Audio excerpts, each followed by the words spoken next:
अरे बोलो, यहाँ पे क्या ये क्या रेजोनेंस होने के कारण ये नहीं गया? तो कई कंसेप्ट का मिला जुला क्वेश्चन नहीं हो, ऐसे क्वेश्चन बनने चाहिए नीट में। अब सुना मेरी बात ध्यान से, बहुत बेहतरीन क्वेश्चन। अगर हमने टॉलरेंस लिया होता, डायरेक्ट Fe+Br2 डालते तो पैरा मेजर बनता कि नहीं बनता? उसने कहा नहीं। अगर आप बीच के स्टेप को छुपा दो तो आपको ऐसा लग रहा होगा सर टॉलरेंस मेटा डायरेक्टिंग कैसा हो गया?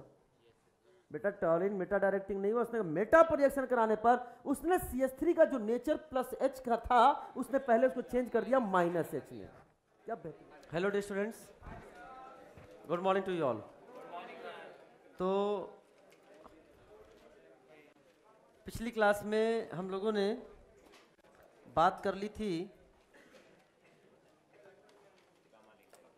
कुछ क्वेश्चंस कराए थे, कुछ रिएक्शंस कराए थे। हेलो जी नेशन, हेलो जी नेशन, ठीक ना? तो हेलोजिनेशन ऑफ बेंजीन या समथिंग हमने बात करी थी, और लास्ट में हमने आपको हेक्साक्लोरोबेंजीन और बेंजीन हेक्साक्लोराइड में डिफरेंस बता दिया था, पहचानना सिखा दिया था कि कैसे बेंजीन हेक्साक्लोराइड देखेंगे और कैसे हेक्साक्लोरोबेंजीन देखेंगे। बताओ हेक्साक्लोरोबेंजीन और बेंजीन हेक्साक्लोराइड में एरोमेटिक कौन है? इंसेक्टिसाइड कौन है? Benzene hexachloride, BHC। अरे ना, गैमेक्सिन। तो उसके आगे की हम लोग चर्चा आगे स्टार्ट करते हैं, तो बड़ा ध्यान सुनना। तो बेंजीन पे बात कर ली थी, अब थोड़ी सी बात हम लोग करने जा रहे हैं किस पे? टोलुइन से। ध्यान से बेटा, ये है हमारे सामने टोलुइन, अपना टोलू। हाँ ध्यान समझना। अब जब हम बात टोलुइन पे करते हैं तो अब इसकी रिएक्शन बेटा हम लोग कराने जा रहे हैं। मैंने लिख दिया Fe+Br2। Fe+Br2 का मतलब क्या हो गया? वही FeBr3+Br2। बोलो है ना? बताओ प्रोडक्ट क्या बनाओगे? आप जो प्रोडक्ट बनाने जा रहे हो ध्यान से देखना, ये आया CH3, आर्थो पैरा डायरेक्टिंग है तो ये गया आर्थो वाला प्रोडक्ट बना। और यहाँ पे देखे जाए बेटा ध्यान से, तो आपके सामने ये है CH3 और पैरा पर लग गया Br, which is a major product para. क्यों रे?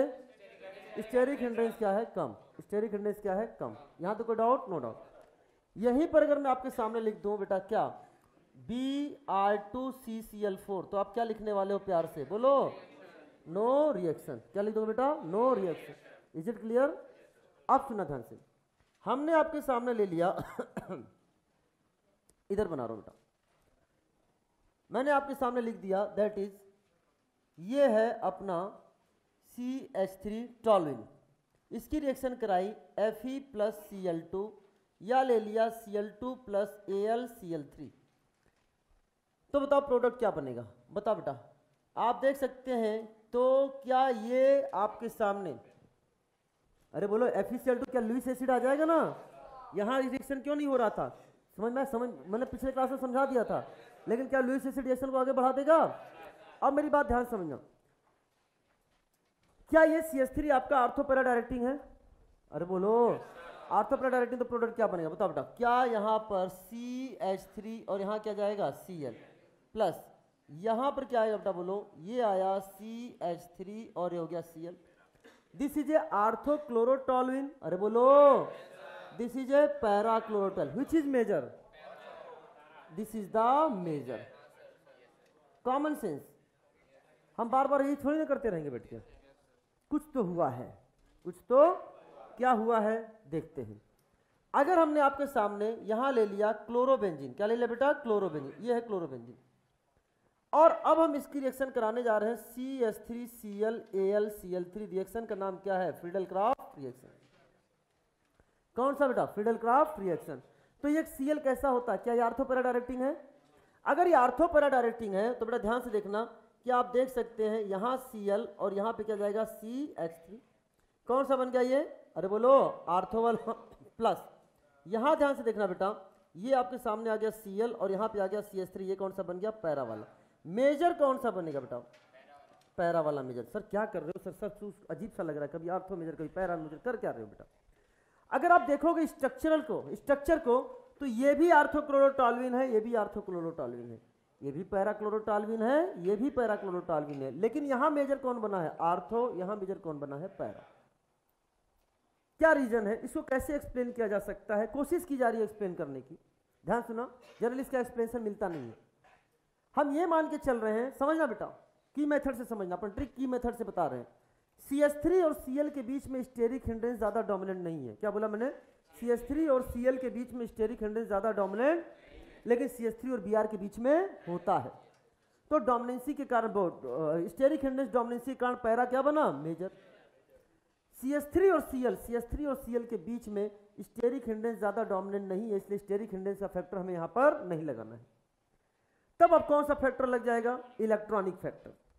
इलेक्ट्रॉनिक फैक्टर CH3 का होता क्या है? +H, लेकिन +H तो आर्थो और पैरा पर सेम होता है। +H आर्थो और पैरा पर सेम होता है। तो अब एक ऐसा इफेक्ट जो डिस्टेंस से डिपेंड करता है, वो कौन सा है? Inductive effect. क्या है? इंडक्टिव। तो बताओ, जब इलेक्ट्रोफाइल अटैक करेगा तो इसको इलेक्ट्रॉन डेंसिटी क्या चाहिए? ज्यादा। तो +I के कारण इलेक्ट्रॉन डेंसिटी ज्यादा कहां होगा? आर्थो पर या पैरा पर? तो जब CH3 लिया तब मेजर प्रोडक्ट क्या बना? आर्थो वाला, क्योंकि इसका कौन से इफेक्ट से देख लिया हमने? +I। अरे बोलो, फिर Cl का केस आ जाए, स्टेरिक हिंड्रेंस ज्यादा डोमिनेंस नहीं है, तो हमने इलेक्ट्रॉनिक इफेक्ट से देखा। इलेक्ट्रॉनिक इफेक्ट का मतलब +M से देखा, +M से देखा तो आर्थो और पैरा पर +M क्या थे? सेम। अरे बोलो, तो जहां पे +M सेम हो गया फिर वहां पे आएगा इंडक्टिव इफेक्ट। Cl कौन सा इफेक्ट? -I। तो जहां पर -I ज्यादा होना चाहिए, कम होना चाहिए? कम होना चाहिए। कम कहां पे होगा? पैरा पे। इससे पैरा पे क्या हो गया? मेजर। बात क्लियर हो गया कि नहीं हो गया? अरे बोलो, ये वाला एक्सप्लेनेशन अब समझ में आ रहा है इससे कुछ? तो मेरी बात ध्यान समझना, यानी कुल मिलाकर सर आप ये कहना चाहते हो कि जब ये दोनों एग्जाम्पल आ जाए तो पहले तो इनको डब्बे में बंद कर लेते हैं। हमने कहा एकदम सही बोले हो। और दूसरा, आज के बाद हम याद रखेंगे की पॉइंट ट्रिक मेथड से, कि जब CH3 Cl का खेल चलेगा तो आंसर इंडक्टिव इफेक्ट से देना है। क्या है? जब CH3 Cl का खेल चलेगा तो आंसर इंडक्टिव इफेक्ट से देना है। अरे मेरी बात समझ में आ रही कि नहीं आ रही है? यहां तो कोई डाउट कि नो डाउट? बना लीजिए।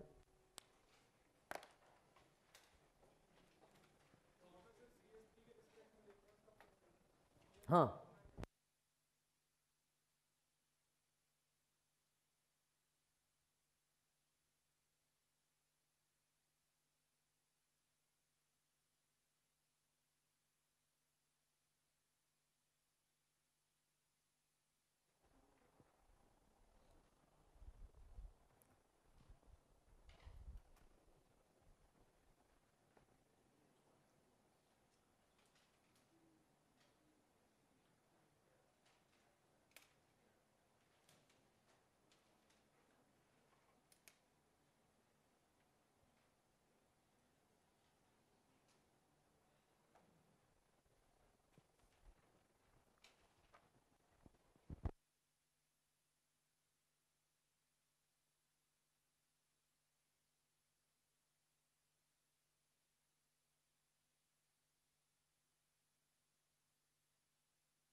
इधर वाला पोर्शन हो गया होगा।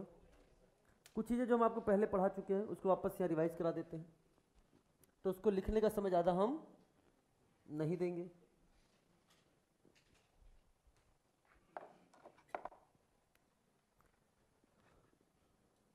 टॉलुइन दो, एकदम अपन एक एक चीज करके अपन डिस्कस करते जा रहे हैं। ये सार बेंजीन से स्टार्ट किया, फिर टॉलुइन पे जा रहे हैं, समझ में आ रहा नहीं आ रहा? फिनॉल पे आएंगे, एनिलीन पे आएंगे, सब पे आएगा बेटा। अरे बोल दो, अपन बेंजोइक एसिड के भी रिएक्शन कर लिया हम लोगों ने, नाइट्रोबेंजीन का भी कर लिया, सबका कर रहे हैं हम लोग। तो टॉलुइन की रिएक्शन करा रहे हैं, हमने यहां ले लिया 1 इक्विवेलेंट Cl2H न्यू। तो बताओ क्या बनाओगे? डायरेक्ट बताओ। यहां क्या लगा बेटा? CH2Cl। रिएक्शन का नेचर क्या है? FR-SR। अब ये ESR नहीं है, अरे बोलो ना।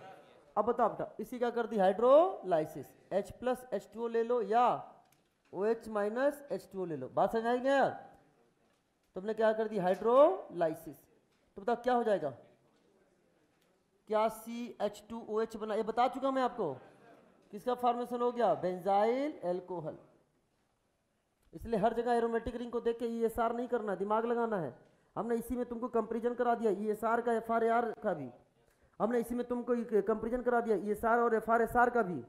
अरे बोलो, अरे बोल तो दिया करो। अगर हमने ले लिया Cl2AlCl3, ये ना, तो इसी में क्या हो रहा है बेटा? ये कौन सी मैकेनिज्म चल रही है?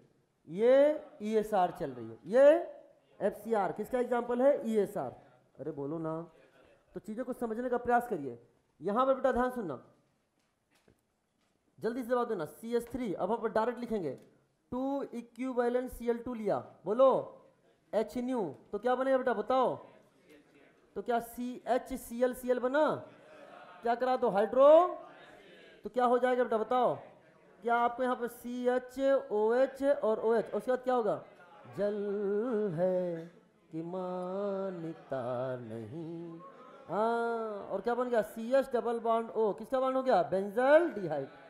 तो ये बेंजल डिहाइड बनाने का मेथड जब मैंने आपको बताया था, बोला था पेज नंबर 363 ऑफ NCERT में। अरे बोलो। और ये JEE मेंस में आया हुआ क्वेश्चन है। क्या मेरी बात समझ में आई नहीं आया? थोड़ा कंट्रोवर्शियल पार्ट था इस क्वेश्चन का, लेकिन चलो उसकी कोई बात नहीं है। वापस आ जाओ, इधर आपके सामने आया। उसने NCERT का ही सीधे उठा लिया था, जो NCERT में लिखा डायरेक्ट उसी को उठा लिया था। यहां हमने CH3 लिया, यहां पर ले लिया मैंने 3 इक्विवेलेंट Cl2 HNu। क्या ख्याल है आपका? क्या यहाँ CCl3 बन जाएगा? क्या मैं इसको हाइड्रोलाइसिस लिख कर डायरेक्ट, अब तो मैं डायरेक्ट बनाने जा रहा हूँ, बता चुके क्या बन जाएगा? Benzoic acid. बेंजोइक एसिड, अरे बोलो है ना, बेंजोइक एसिड का फॉर्मेशन। आसान की बहुत आसान, बहुत आसान। इसी पे आधारित एक प्रश्न जो मैंने थोड़ा सा पोर्शन आपको करवाया था, उसका मैं अगला पोर्शन करवाने जा रहा हूं, जो नीट 2018 में पूछा है। बेहतरीन प्रश्न का बेहतरीन नजराना आपके समक्ष प्रस्तुत होने के लिए लालायित है वत्स। ध्यान सुनना, कभी कभी नीट वाला भी ना एकदम होश में क्वेश्चन बनाता है, ठीक है ना? कभी कभी नीट वाला भी हाँ ऐसे क्वेश्चन बनता, मन प्रसन्न हो जाता है। ऐसा प्रश्न उसने लिखा था। जैसे मैं पेपर बनाता हूं ना, तो पूरा एकदम होश से बनाता हूं, सोचता हूं एकदम साइकोलॉजी। बच्चा अगर इस रास्ते से चलेगा तो यहां गलती करेगा, डाल दो ऑप्शन। दूसरे रास्ते में फिर कुछ बच्चे ये वाला भी सोचते हैं। ओपिनियन पोल का मतलब क्या है? वही सोच ही तो मैं हर ऑप्शन में डालता हूं, ताकि हर बच्चे को पेपर सॉल्व करते समय लगे मेरा आंसर सही है। जब तक आंसर की नहीं दिखे तो सब खुश रहेंगे। बड़ा मजेदार पेपर आया था, जो सोचा वही आया। हाँ, वो बात है, घर जाके देखते हैं सर ये क्या हो गया।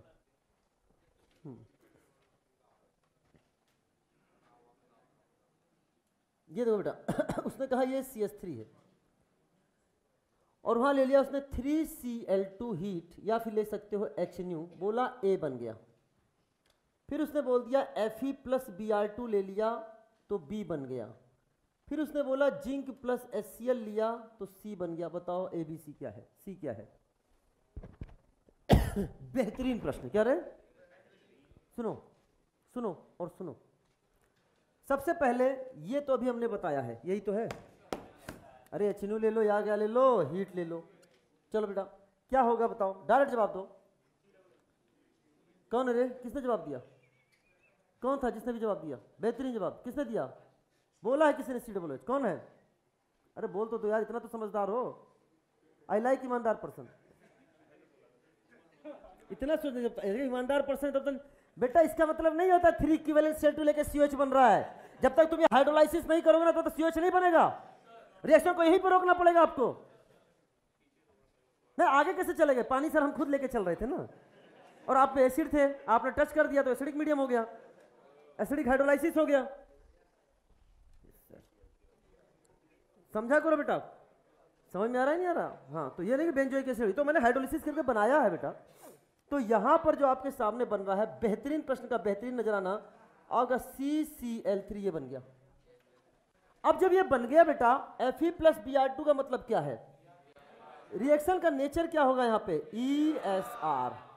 यहां पर नेचर क्या था? FR SR, क्या बेहतरीन प्रश्न बना रहा है।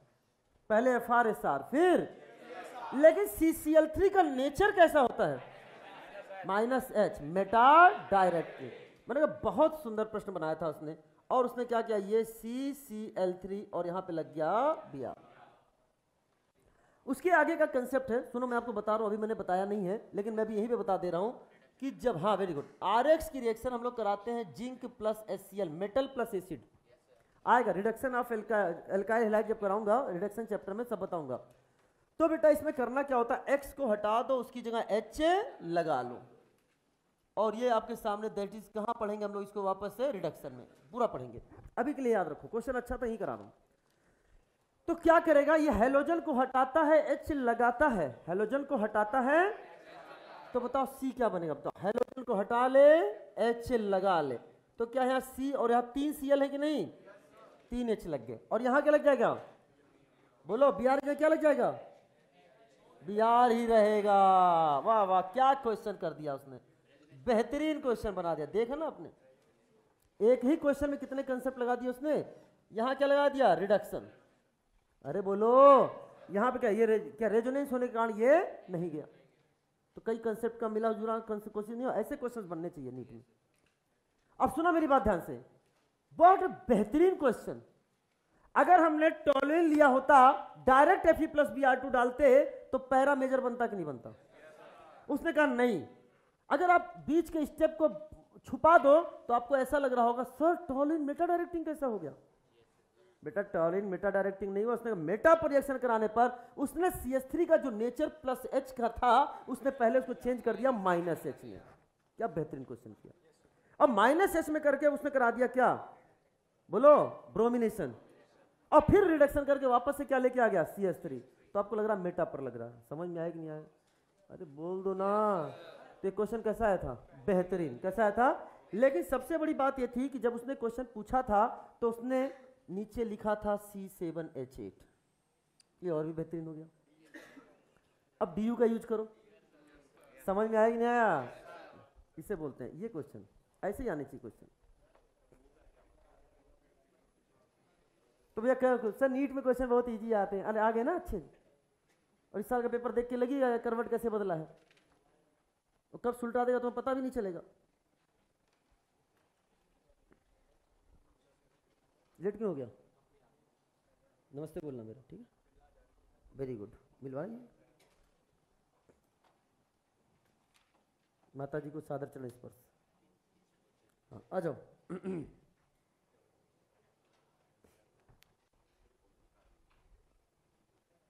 तुम पेरेंट्स से मिलाओगे, तुम्हारी बड़ाई करेंगे अच्छी वाली हम, है कि नहीं, अच्छी वाली बड़ाई समझते हो ना, सुलटाने वाली। हाँ क्यों प्रीत, गलत कह रहे हैं क्या, तुम जरूर मिलवाना अपने गार्जियन से, मिलवाना जरूर, बहुत सारा तुम्हारे बारे में बोलना है, बहुत अच्छा बच्चा है, सिंसियर है, बड़े प्यारे प्यारे क्वेश्चन पूछता है, सिलेबस से आउट ऑफ। चलो आ जाओ, नहीं नहीं पढ़ाई करो, मेहनत करो यार, ये तो हमारा फर्ज होना चाहिए कि हमारे पेरेंट्स हम पे गर्व करें।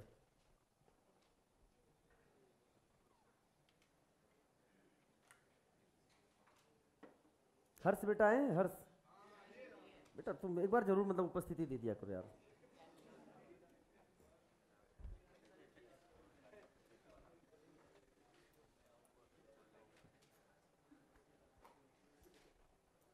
अब हर सोचेगा कि अगर आज मैं क्लास में नहीं गया तो मास्टर फिर पूछेगा, इसलिए हर क्लास नहीं आता है, रेगुलर बच्चा है।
चलो बेटा हेडिंग डालो, हैलोजिनेशन ऑफ फिनॉल। हाँ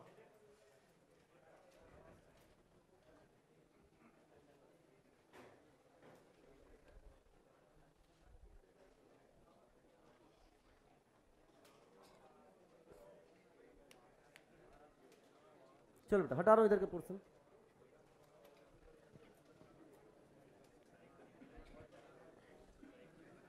बेटा बातें नहीं,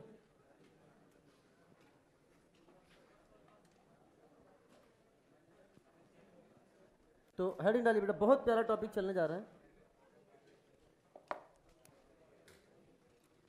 देखो मैंने कहा ना पूरा का पूरा, अब पूरा हेलोजिनेशन जहां जहां होगा ना पूरे एनसीईआरटी में, क्लास 11th की और क्लास 12th की पूरी एनसीईआरटी में जहां जहां हेलोजिनेशन आएगा सब यहीं पे साफ हो जाएगा।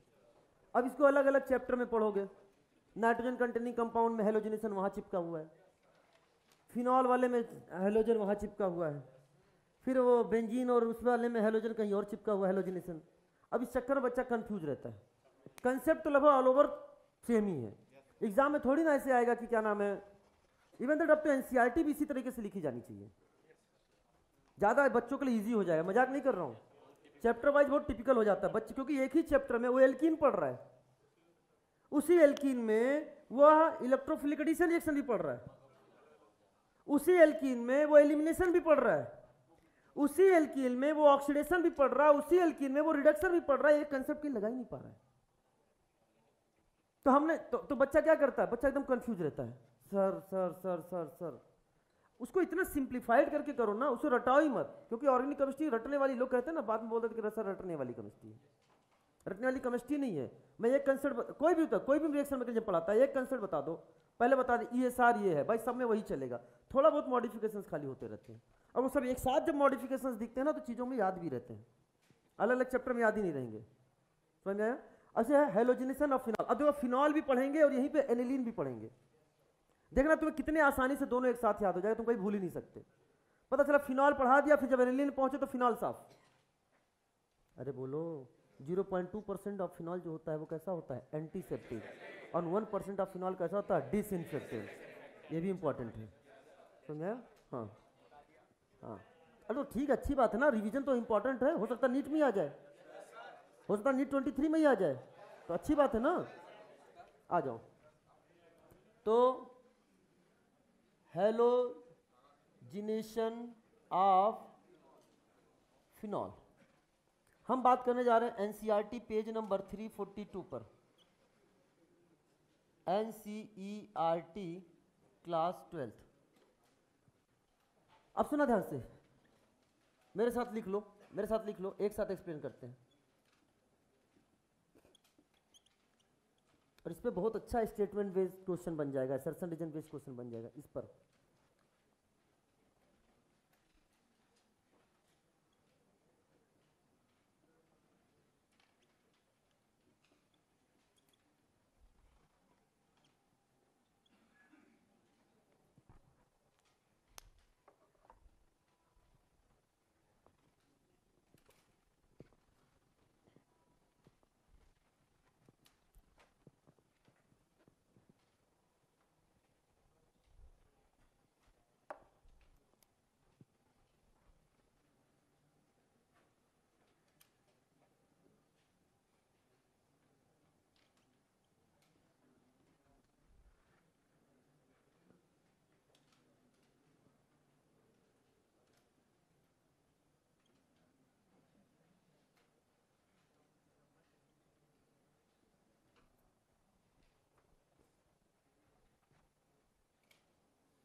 आप बात क्यों कर रहे हो? फिर सॉरी क्यों बोलना पड़ रहा है? इतनी बात मत करो कि सॉरी के आगे एक्सट्रीमली सॉरी लगाना पड़े, दोनों नहीं अच्छी बात होती है। पढ़ाई करो।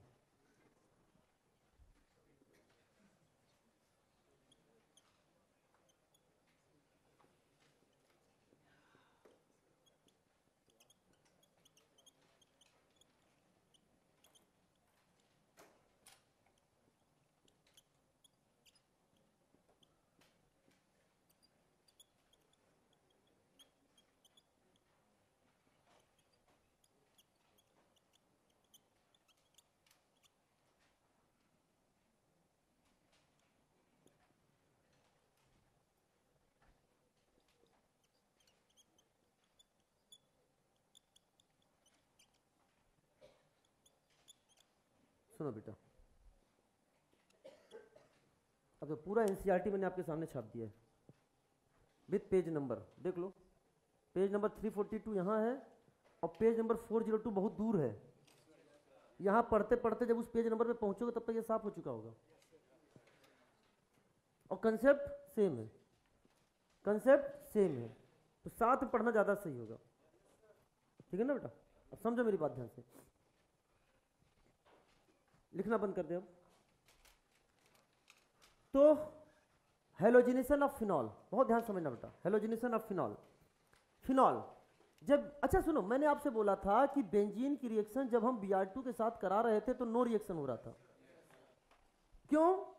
क्योंकि, और हाँ, क्योंकि क्या है, हमें क्या चाहिए, Br+ के फॉर्म में चाहिए था, तो हमें लेना पड़ता था लेविस एसिड। यहां हमने कोई लेविस एसिड नहीं लिया, तो यहां पर क्या रीजन है कि रिएक्शन हो जा रहा है? सर यहाँ रीजन ये है क्योंकि ये कौन सा ग्रुप लगा है, +M वाला, और +M होने से, अच्छा सुनो मेरी बात, मैंने आपको बोला था ये इलेक्ट्रोफाइल और ये क्या है, न्यूक्लियोफाइल। या तो इलेक्ट्रोफिलिसिटी बढ़ाओ, तो इसके लिए क्या लिया था हमने, लेविस एसिड, या न्यूक्लियोफिलिसिटी बढ़ाओ, उसके लिए क्या कर दिया हमने, +M। अरे बोलो, इस बार +M वाला है इसलिए क्या जरूरत नहीं पड़ेगी, बोलो बेटा, लेविस एसिड की जरूरत नहीं पड़ेगी। तो हमने यहाँ चाहे वो नॉन पोलर सॉल्वेंट या नियरली नॉन पोलर सॉल्वेंट ले ले, ClCCl4 CS2 CsCl3। तो बेटा ये आर्थो पैरा डायरेक्टिंग है, तो क्या बन गया, आर्थो पर और पैरा पर जुड़ा। मेजर प्रोडक्ट कौन सा बनेगा, पैरा वाला। मेजर वाला कौन बनेगा, para, due to steric hindrance, due to steric hindrance. लेकिन जब हमने ले लिया पोलर प्रोटिक सॉल्वेंट, पपास पोलर प्रोटिक सॉल्वेंट, तो 2,4 का 6 हो जाता है, तो 2,4 का 6 हो जाता है, यानी 2,4,6 ट्राइब्रोमोफिनॉल। वाई वाई किसके लिए, वाई, सुनो मेरी बात ध्यान से, नो ध्यान समझना। यह हुआ क्या, जब हमने पपास लिया तो बन गया 2,4,6 ट्राइब्रोमोफिनॉल। वाई अभी मैं समझाता हूं, इसका पीपीटी कैसा होता है। वाई, जब कभी पीपीटी आता है या पीपीटी जाता है, पीओसी बन जाता है, अरे है ना। अच्छा, इसे बोलते हैं ब्रोमीन टेस्ट। हमने एक बार टेस्ट ऑफ अनसैचुरेशन की बात करी थी, उसमें भी मैंने बोला था उसे बोलते हैं ब्रोमीन टेस्ट। और वहां एक बात बोला था, ब्रोमीन टेस्ट का हमेशा मतलब टेस्ट ऑफ अनसैचुरेशन नहीं होता। कुछ ऐसे कंपाउंड जो होते हैं वो टेस्ट ऑफ अनसैचुरेशन नहीं देते, लेकिन ब्रोमीन टेस्ट भी देते हैं। और हमने उसी समय चर्चा करी थी फिनॉल एंड एनिलीन की, फ्यूचर में हम लोग पढ़ेंगे। तो ब्रोमीन टेस्ट का मतलब हो गया जो ब्रोमीन रिएक्ट कर जाए, ब्रोमीन रिएक्ट कर जाए। अगर अनसैचुरेटेड कंपाउंड में ऐड हो जाता है तो भी ब्रोमीन टेस्ट होता है, लेकिन चूंकि अनसैचुरेटेड कंपाउंड से रिएक्ट करके बना रहा है इसलिए बोलते हैं अनसैचुरेटेड, मतलब डबल बॉन्ड को तोड़कर बना रहा है, मतलब पाई बॉन्ड को तोड़कर बना रहा है, तो बोलते हैं टेस्ट ऑफ अनसैचुरेशन। अरे बोलो ना, एडिशन हो गया, वहां क्या हो गया, एडिशन हो गया। लेकिन यहां पर ये टेस्ट ऑफ अनसैचुरेशन नहीं देता, बेंजीन टेस्ट ऑफ अनसैचुरेशन नहीं देता, ये टेस्ट ऑफ अनसैचुरेशन नहीं देगा। बेंजीन तो ब्रोमीन टेस्ट भी नहीं देता, रिएक्शन कहां करता है, अरे बोलो, मतलब Br2 के साथ नो रिएक्शन। लेकिन ये रिएक्शन करता है, Br2 के साथ रिएक्शन किया, वो टेस्ट ऑफ अनसैचुरेशन नहीं होगा क्योंकि अपनी एरोमेटिसिटी को लॉस नहीं करेगा। लेकिन ब्रोमीन के साथ रिएक्शन किया इसलिए बोलते हैं ब्रोमीन टेस्ट। ब्रोमीन के साथ रिएक्शन करना मतलब क्या हो गया, ब्रोमीन टेस्ट, क्योंकि यहां पे कुछ तो कलर में चेंज आया है, पीपीटी बना है। ये आपका टेस्ट ऑफ क्या हो गया, फिनॉल। अच्छा, ब्रोमीन टेस्ट मतलब क्या है, अगर मैं आपको बात करूं तो फिनॉल ये टेस्ट देता है और एल्कोहल ये टेस्ट नहीं देता है। तो क्या डिस्टिंग्विश करने में यूज कर लिया कि नहीं फिनॉल और एल्कोहल में, अरे बोलो है ना। चलो साहब ध्यान समझना। अब प्रश्न आता है sir why, very good, why this happen. तो बताओ ये फिनॉल है और ये पानी है, फिनॉल और पानी में ज्यादा एसिडिक कौन है? Phenol. Phenol is more acidic, पढ़ाया मैंने आपको। तो फिनॉल अगर ज्यादा एसिडिक है तो फिनॉल यहां एक्ट करेगा एज ए एसिड और पानी एक्ट करेगा एज ए बेस। अब ये बेस की तरह एक्ट करेगा तो क्या ये यहां से H+ को ले जाएगा कि नहीं ले जाएगा? ये जब यहां H+ को ले गया तो यहां किसका फॉर्मेशन हो गया? O-। और यहां पे क्या बन गया बेटा? इसे बन गया H3O+। अरे बोलो किसका फॉर्मेशन हो गया? Phenoxide ion. क्या हो गया? इसे और क्या नाम बोलते हैं? फिनेट। क्या बोलते हैं? फिनेट। फिनॉक्साइड आयन या फिनेट का फॉर्मेशन हो गया। अब बताओ OH और O- में +M ज्यादा किसका होगा? O-। अरे बहुत ज्यादा है, एनायन तो बहुत ज्यादा, +M। अरे बोलो तो क्या ये +M मोर होगा कि नहीं होगा? तो क्या ये मोर एक्टिवेटेड रिंग बन गया कि नहीं हो गया? This is more activated ring. अरे बोलो अब मोर एक्टिवेटेड रिंग होने के कारण ज्यादा हेलोजिनेशन। मैंने बहुत इजी मेथड में समझा दिया, लेकिन अगर इसका आप मैकेनिज्म पे जाओगे तो मैकेनिज्म इसकी इतनी आसान नहीं है, मल्टी स्टेप मैकेनिज्म है। पहले फिनॉक्साइड एंड रेजोनेंस करके कार्बन पर नेगेटिव चार्ज आएगा, फिर वो Br2 पे ऐड करके यहां पर क्या हो जाएगा? Br लग गया, फिर बोलो फिर रेजोनेंस करके फिर OH बनाएगा, समझ में आया? फिर H+ जाएगा। इस तरह से रिएक्शंस होता रहेगा। रेजोनेंस आर्थो पे मेटा, वो आर्थो पर पैरा पर, फिर आर्थो पर, समझ में आई है? लेकिन हमें उस मैकेनिज्म की चर्चा नहीं करनी। तुम इतना याद रखना कि due to more activated ring के कारण मोर हेलोजिनेशन। अरे बोलो ना, तुम इतना याद रखो, नपाज में आर्थो पैरा, नपाज में पपास के डर से 2-4 का 6, पपास के डर से, पपास से डर लगता ही नहीं ना। देखो इनके पपास लोग आए हुए हैं, मतलब पेरेंट्स आए हुए हैं तो डर गए, एकदम सिंसियर बन गए हैं। अब ये दिन रात पढ़ते होंगे, जब आर्थो पे बैठते होंगे, पैरा पे बैठते होंगे, हमेशा पढ़ते होंगे। अरे बोलो तो नपाज में आर्थो या पैरा, जब पपास नहीं है घर पे तो मन करा आर्थो पे बैठ के पढ़ा, मन करा पैरा बैठ के पढ़ा, पपास के डर से 2-4 का 6। अरे हाया ना, की पॉइंट है, तो की पॉइंट है। Is it clear? चलो साहब, तो असर्शन रीजन में या स्टेटमेंट वाइज क्वेश्चन पूछ सकता है कि व्हाई जब हम ब्रोमीन वाटर लेते हैं तो 2,4,6 ट्राइब्रोमोफिनॉल बनता है, तो due to the formation of phenoxide ion. अरे बोलो तो यहां लो ये क्या हो गया? दिस इज द असर्शन, तो this is the reason. Statement wise question बन गया कि नहीं बन गया? यहीं से तो बनते हैं, ऐसे तो बनते हैं। अगले क्वेश्चन को देखो ध्यान से। ये IIT एडवांस में आया, पहले मैं इसको पूरा बताता था जब एम्स हुआ करता था कि कैसे ये इनऑर्गेनिक, ये IIT की ही खास बात होती है। क्वेश्चन ऑर्गेनिक का पूछता है लेकिन फिजिकल इनऑर्गेनिक का मिश्रण उसमें होता है। क्वेश्चन फिजिकल केमिस्ट्री का पूछेगा, कितने इलेक्ट्रॉन्स लग रहे हैं, मोल कंसेप्ट से रिलेटेड पूछ लेगा, रिएक्शन ऑर्गेनिक वाली पूछ लेगा। पहले तुम रिएक्शन लिखना जानते हो कि नहीं जानते हो? मेरी बात समझ में आया? तो IIT एडवांस ने इसी क्वेश्चन को पूछा, अंदाज बदल दिया। उसने कहा solution of KBr and KBrO3 लिया जाता है और फिनॉल के साथ रिएक्शन कराया जाता है, प्रोडक्ट क्या बनेगा? तो मैं यहां पे इसको एक्सप्लेन करने नहीं जा रहा हूं, बस मैं उसका एक्सट्रैक्ट लिखने जा रहा हूं। किसी को जानना है तो मुझसे बाहर पूछ सकता है, भाई ध्यान सुनना। तो जब इसकी रिएक्शन कराओगे ना बेटा, तो जो प्रोडक्ट बनता है एक्वस Br2। क्या बनता है? मतलब Br2 प्लस पानी। अब समझ में आ गया आंसर क्या आएगा? क्या बनेगा प्रोडक्ट बताओ? हाँ 2-4 पपास आ गए ना, 2,4,6 ट्राइब्रोमोफिनॉल। क्या बन गया बेटा? 2,4,6 ट्राइब्रोमोफिनॉल। अरे बोल दो ना 2,4। तो याद रखना, याद रखना ऐसे ही IIT में आए हुए क्वेश्चन कहीं मिल जाए, सोल्यूशन ऑफ KBrO3 आ जाए तो सीधे आंसर क्या करना है? 2,4,6 ट्राइब्रोमोफिनॉल। अब प्रश्न आता है हेलोजिनेशन ऑफ एनिलीन। पहले सुन लो, एक साथ लिखना, समय दूंगा बेटा। एनिलीन पेज नंबर 402 पर दे रखा है NCERT में। लेकिन एनिलीन के केस में देखना ध्यान से, इसमें से एक ही रिएक्शन दे रखा है उसमें। एनिलीन के केस में अगर हम बात करते हैं तो चाहे हम CCl4 CH2 ले लें, अरे बोलो CHCl3, या फिर ले लें ब्रोमीन वाटर यानी पपास ले लें या नॉन पोलर सॉल्वेंट ले लें, दोनों ही केस में आंसर क्या आता है? 2,4,6 ट्राइब्रोमो एनिलीन। व्हाइट प्रेसिपिटेट बनता है। क्या है ये? ब्रोमीन टेस्ट या टेस्ट ऑफ एनिलीन। सर ऐसा क्यों हो गया? ऐसा क्यों हो गया इस बार आप क्या आपको कर दिया? इस बार क्या रीजन है? हमने कहा अगर प्लस M पावर देखोगे तो ये पावर बनती है। सबसे आगे कौन होता है? O-, फिर NH2, देन आखिर ये दोनों OH से तो आगे ही हैं। अरे बोलो तो क्या इन दोनों के कारण मोर एक्टिवेटेड रिंग बन रहा है कि नहीं बन रहा है?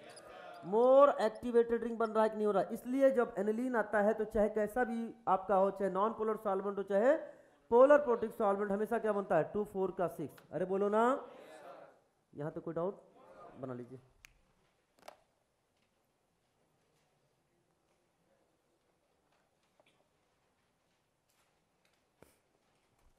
इसलिए देखो यहां फिनॉल से क्या है, मोर एक्टिवेटेड रिंग आप देख सकते हैं विथ रिस्पेक्ट टू क्या हो गया बेटा बोलो, फिनॉल। फिनॉल से अगर देखा जाए तो रिंग ज्यादा एक्टिवेटेड हो गया, और यहां एक जरूरत ही नहीं क्योंकि एक्टिविटी सी फिनॉल से ज्यादा है। बना ले आराम से, देखो समय है आपके पास।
आ जाइए।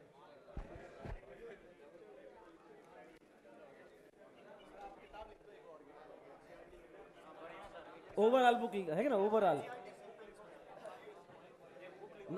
सिलेक्शन ले लो, फिर आना मिलना, मिलके कुछ करेंगे, ठीक है।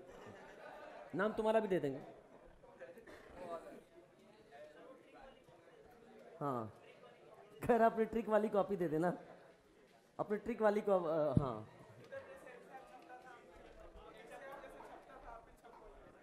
आ जाओ।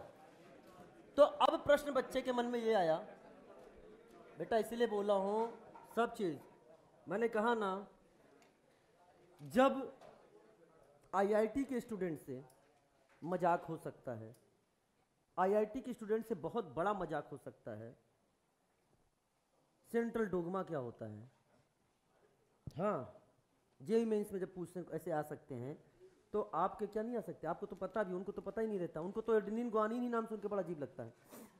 उनसे तो यही पूछ लो कि डीएनए में क्या होता है, थायमिन होता है या यूरेसिल होता है, वो इसी में कंफ्यूज रहते हैं। समझ आए? ऐसे इंसान से ऐसा क्वेश्चन पूछ रहे हो, तो जो बायोमॉलिक्यूल पढ़ाने आ रहा है ना आपको, उसको उसकी नॉलेज होनी चाहिए। अगर हम आपको बायोमॉलिक्यूल पढ़ाने आ रहे हैं, तो हमें उस कार्बोहाइड्रेट के बाद हमें उस प्रोटीन का प्राइमरी सेकेंडरी टर्सरी स्ट्रक्चर, हमें वो फाइब्रस प्रोटीन, हमें वो ग्लोबुलर प्रोटीन, इन सब के बारे में पता होना चाहिए, हमें डिनोचर का प्रोटीन पता होना चाहिए, सब सारी चीज पता। तो ये सारी चीजें समझ में आ रहा है, नहीं आ रहा है? चीजें आइए आगे बढ़ते हैं। पता चले हम बच्चे को पढ़ा रहे, बच्चा हमें पूछ लिया, सर ये बता दो, तो मुझसे थोड़ी कह सकते कि आपको बायो पढ़ाया जाता है। आ जाओ बेटा,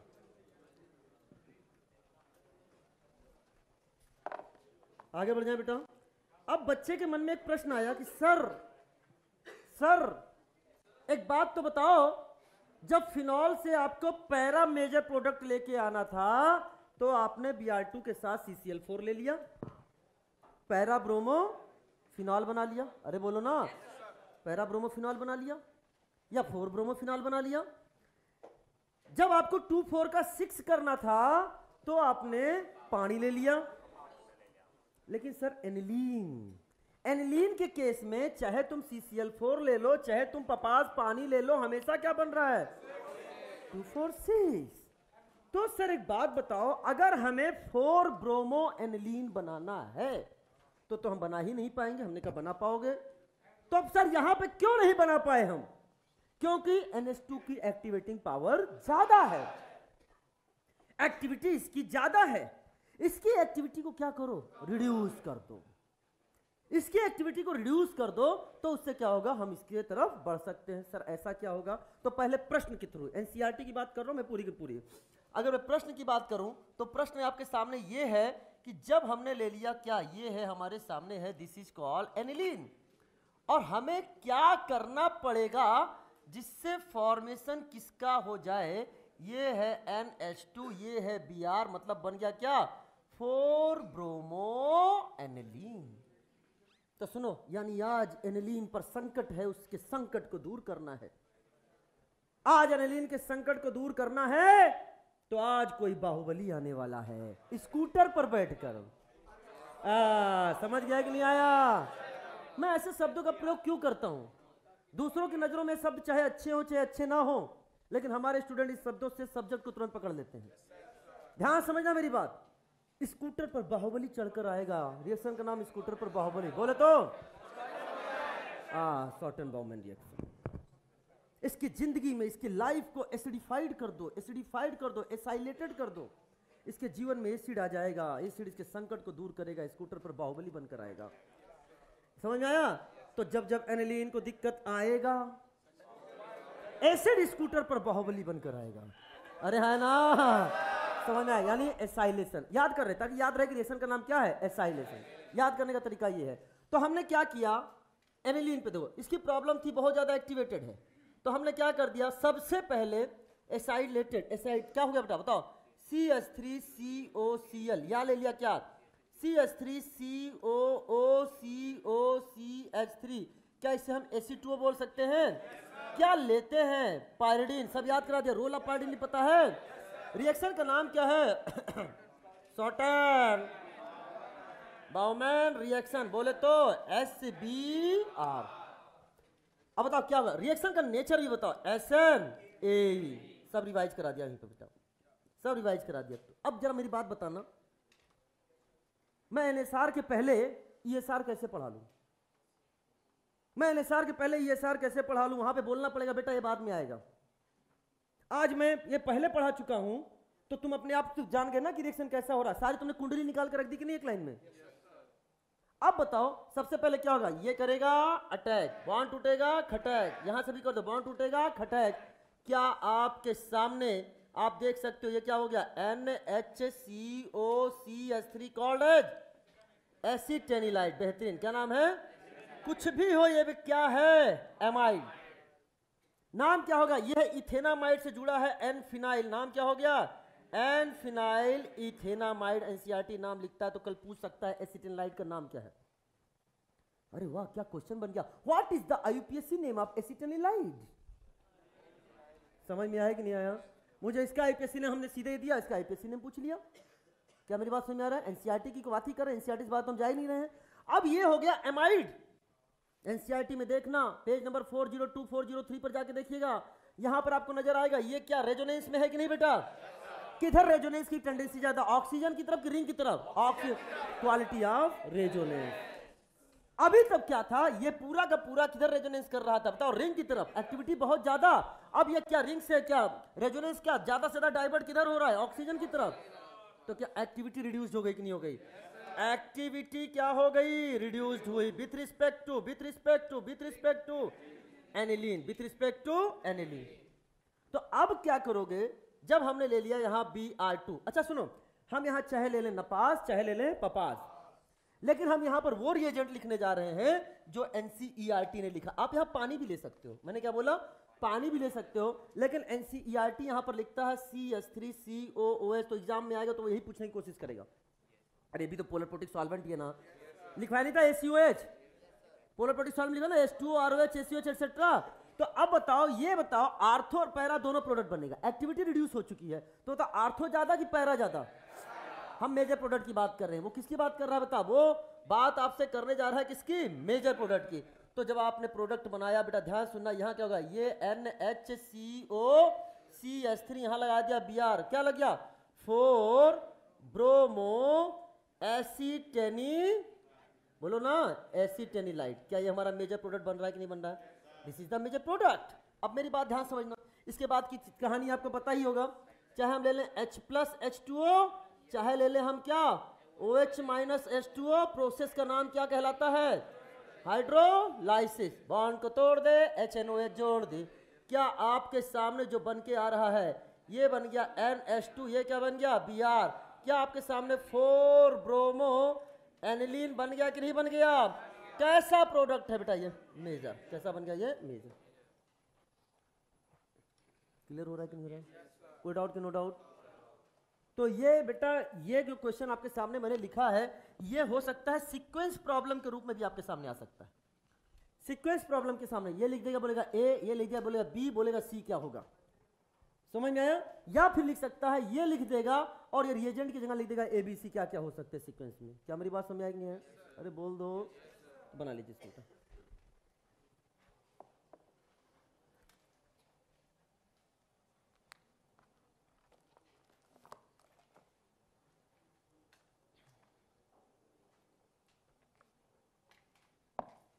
पूरा जाके देखना बेटा, अच्छे से एक्सप्लेन किया है उसने, ये सब पेज नंबर 402।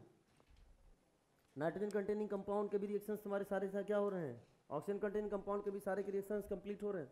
धीरे धीरे आप एनसीईआरटी पे जाके घर पे देखोगे तो मैंने मैक्सिमम एनसीईआरटी क्या कर दी है, कंप्लीट कर दी है विथ प्रूफ।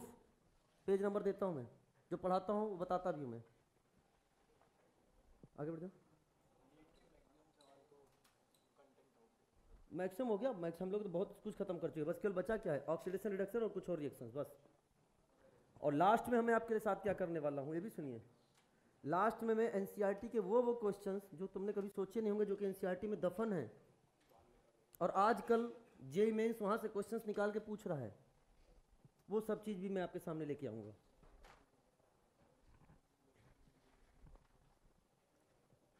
पढ़ाने में थोड़ा सा समय लगता है बेटा, सिलेबस खत्म करना आसान काम होता है।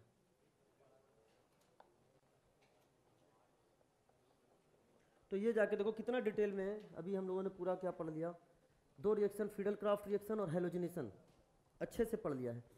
2 और बचे हैं इसमें, सल्फोनेशन और नाइट्रेशन।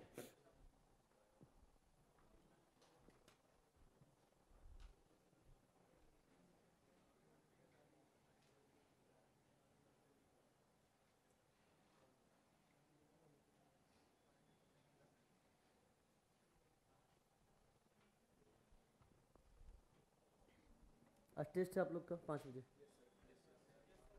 आपको लिंक मिल गया होगा, हमने आपको लिंक भेज दिया है।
लिख लिया बेटा?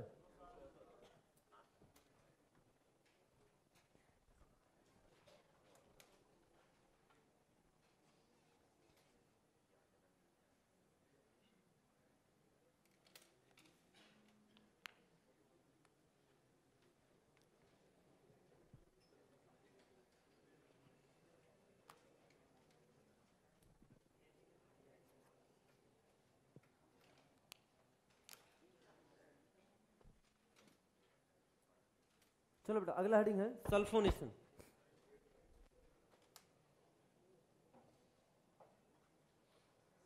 सल्फोनेशन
चलिए बेटा,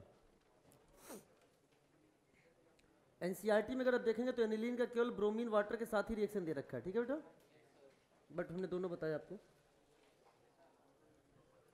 तो लिखिए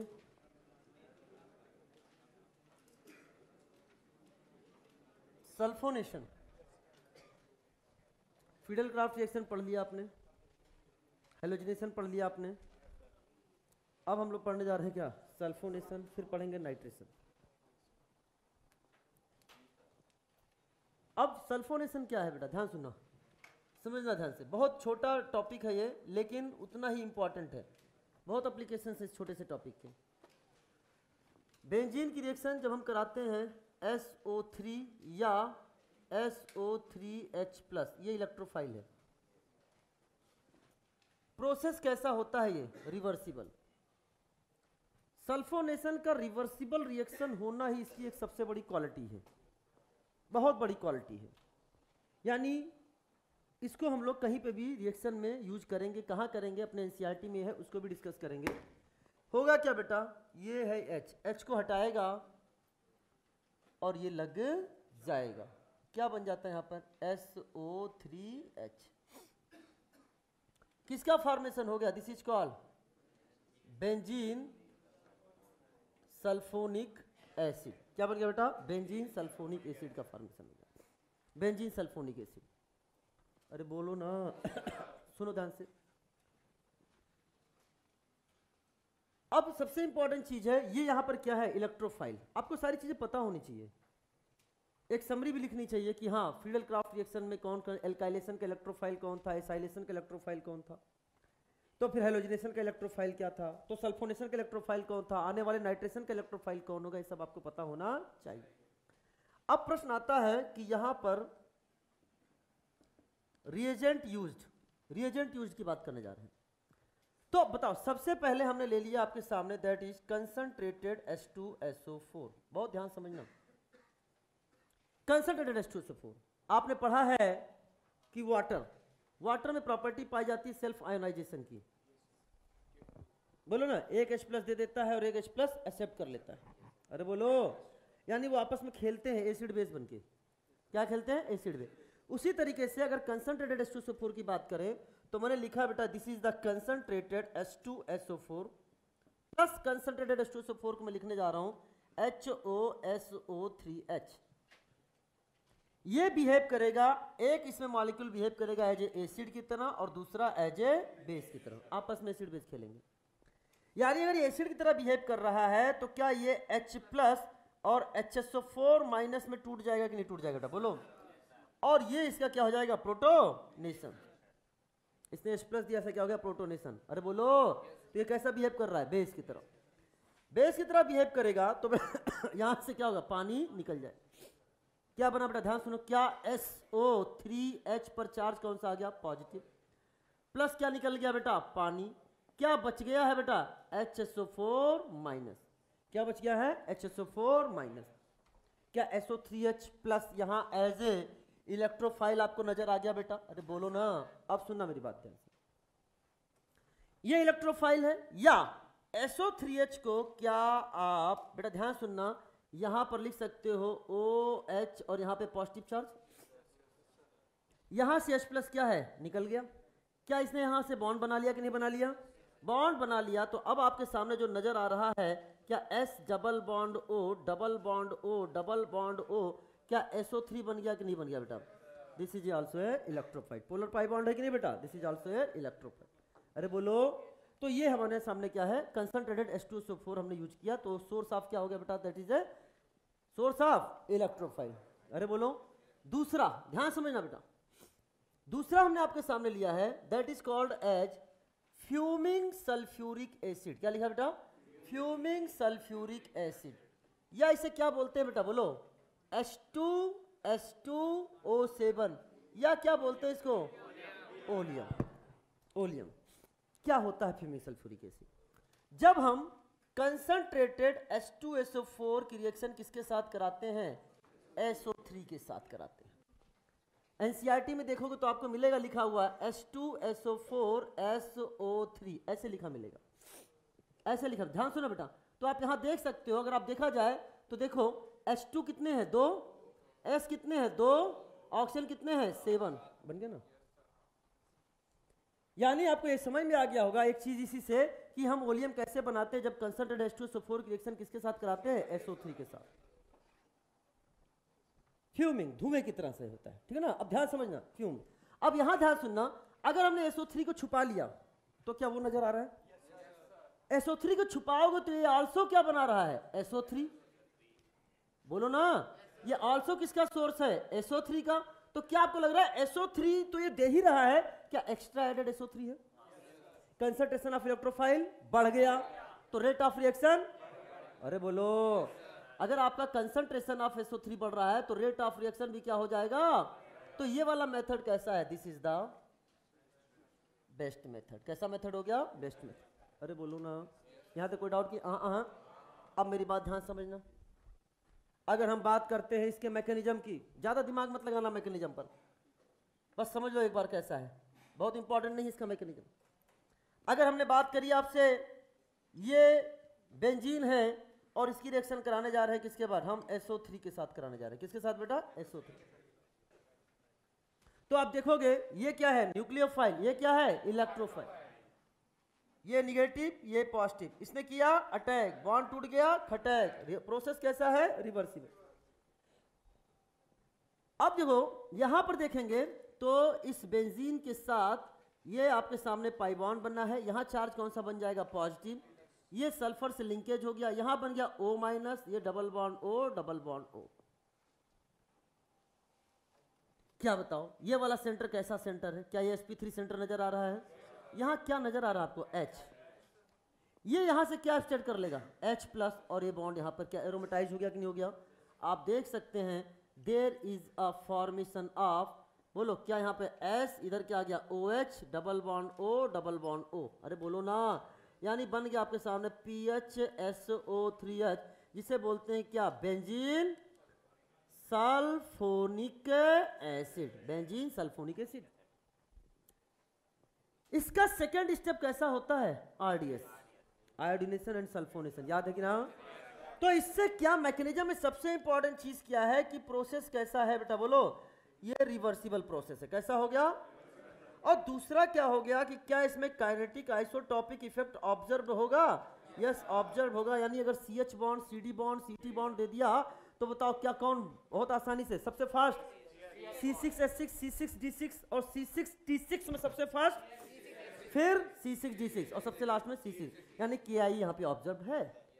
इस प्रोसेस की सबसे खूबसूरती है कि ये रिवर्सिबल है। ये प्रोसेस जो मैकेनिज्म लिखा है, ये मैकेनिज्म किसका है, दिस इज कॉल्ड सल्फोनेशन। हम यहां से, अरे सुनो, हम यहां से इधर चल रहे हैं तो इसे बोलते हैं SO3 का जुड़ना, मतलब सल्फोनेशन। इधर से करें तो इसका निकलना मतलब डीसल्फोनेशन। यानी हम इधर से इधर चल रहे हैं तो क्या हो रहा है, सल्फोनेशन, और इधर से इधर चल रहा है डीसल्फोनेशन। इसका सबसे इंपॉर्टेंट चीज क्या है, हम अगर किसी रिंग में SO3H लगा सकते हैं तो निकाल भी सकते हैं, लगा सकते हैं तो। अगर किसी रिंग की एक्टिविटी को रिड्यूस करना हो, मेरी बात ध्यान सुनना, अगर किसी रिंग की एक्टिविटी को रिड्यूस करना हो टेम्पररी बेसिस पर लगा दो, बाद में इसको हटा दो। अगर किसी में किसी पोजीशन को ब्लॉक करना है, मान लो एक रफ एग्जांपल दे रहा हूं, आपके सिलेबस में इतना नहीं पूछा जाता है कि मान लो कि इससे जब हम कोई प्रोडक्ट बना रहे हैं तो para as a major product बन रहा है, तो हमने क्या किया, सल्फोनेशन कर दिया और इसको पैरा को ब्लॉक कर दिया, फिर रिएक्शन कराया तब आर्थो मेजर हो जाएगा, और जब कहेंगे तो SO3H को हमने हटा लिया। समझ में, बहुत सारे इसके हैं, केवल यही नहीं होता है, और भी बहुत सारे ऐसे होते हैं जो ब्लॉकिंग एजेंट के, यानी ब्लॉकिंग एजेंट की तरह भी इसको यूज करते हैं। क्या मेरी बात क्लियर हो रही है कि नहीं हो रही बेटा। तो जब हम, ये लिख लिया था नहीं, चलो फिर लिखो बेटा।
आगे आ जाए बेटा।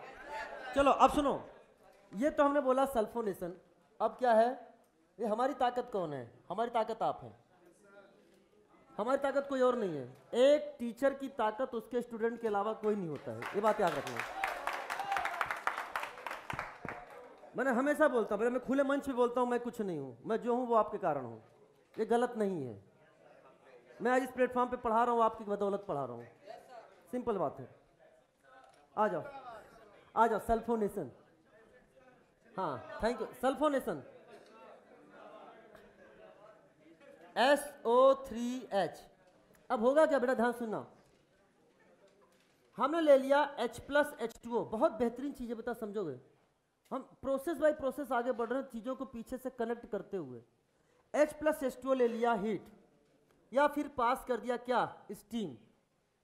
तो बेटा ध्यान सुनना, यहां से क्या होगा बेटा, देखो हम लोग की पॉइंट से बता रहे हैं, ये SO3H निकल जाएगा, H+ यहां लग जाएगा। किसका फॉर्मेशन हो गया बेटा, ये बन गया बेंजीन। अलग क्या हो गया, SO3H+। क्या ये वापस से किस में चला जाता है, SO3। होता क्या है, ये एक स्टेबल गैस। तो एक ड्राइविंग फोर्स ये भी है, SO बॉन्ड स्ट्रॉन्ग बॉन्ड होता है, ड्राइविंग फोर्स ये भी है। SO3 गैस का बनना भी क्या है, डिसल्फोनेशन। तो हम जब चाहें, इधर देखो, जब चाहें रिवर्सिबल है ना, जब चाहें इन दोनों को मिलाकर ये बना लिया, जब चाहें इससे फिर वापस से ये निकाल दिया। ये हमारे काम की चीज। तो जब आएगा इसका तो हम इसको चर्चा आपसे करेंगे। अरे बोलो है ना। चलो बेटा, अब जो हम आपसे डिस्कशन करने जा रहे हैं अगला टॉपिक, मैं आपको रियली में कह रहा हूं, ये टॉपिक NCERT में भी नहीं दिया हुआ है और इंपॉर्टेंट भी नहीं है। तो आपका मन है लिखना, आपका मन है मत लिखना, सुन लो बस एक बार, क्योंकि क्या है बच्चे एक आध क्वेश्चन लेके आ जाते हैं, तो इसलिए मैं बता रहा हूं। दैट इज बहुत sulphonation of phenol. Sulphonation of phenol मैं लिख रहा हूं, नॉट इन NCERT, तो आपको पढ़ने की भी जरूरत नहीं है, एक बार देख लो खाली।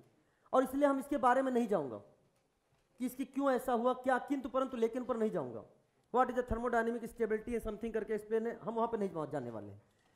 तो बेटा ध्यान सुना, अगर हम फिनॉल की रिएक्शन कराते हैं कंसंट्रेटेड H2SO4 के साथ एट 25 डिग्री सेंटीग्रेड के आसपास, और concentrated H2SO4 eight 100 degree centigrade के आसपास, तो 25 डिग्री सेंटीग्रेड पर जो प्रोडक्ट बनता है वह आपका आर्थो प्रोडक्ट बनता है, क्या, मेजर।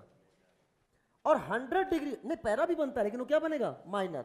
लेकिन अगर हम इसको 100 डिग्री सेंटीग्रेड पे कराते हैं तो जो पैरा प्रोडक्ट बनता है ये कैसा बनता है बेटा, आपका मेजर। अरे बोलो ना, बस इतना याद रखना है कि 25 पे क्या बनता है, आर्थो, और 100 पर क्या बनता है, पैरा मेजर। अरे बोलो ना, बस इससे ज्यादा कुछ जानने की जरूरत नहीं है। इंपॉर्टेंट कि नॉट इंपॉर्टेंट, नॉट इंपॉर्टेंट।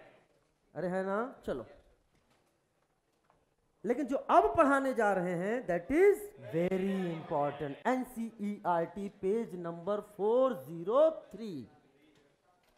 देखो 402 चल रहा था, अब 403 पे आ गए। एक एक लाइन हम लेके चल रहे हैं आपके सामने।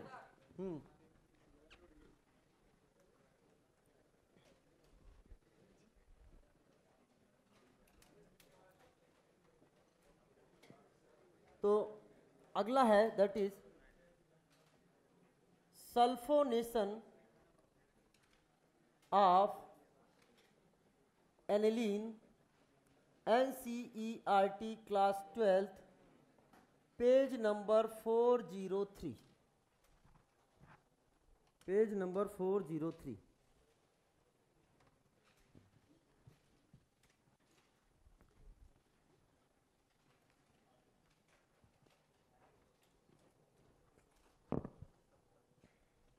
Sulphonation of aniline. आगे बढ़ जाए बेटा। तो सुनो बेटा,